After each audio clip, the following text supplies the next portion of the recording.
Tayo na-attach na sa lupa, nadikit na tayo masyado rin sa lupa. Kaya parang napamahal na sa ating masyado. Ang hindi natin alam, meron palang mas maganda kaysa sa lupa. Merong mas maganda kaysa rito. Dapat yun ang ating pagpaguran at paghandaan. Meron kasing nakahandang mas maganda eh.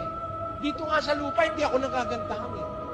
Huwag kayong maniwalang ito na ang pinakamaganda. Hindi, may mas maganda ron.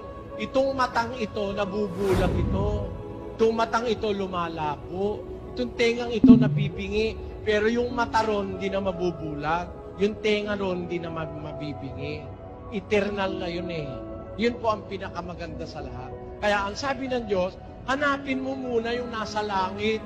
Huwag kayong puro sa lupa ang naiisip natin eh. Magandang bahay, magandang sasakyan, maraming pera, maraming titulo, maraming alahas. Puro ganon. Puro lang dito iniisip niya, hindi siya naghahanda para sa kabila.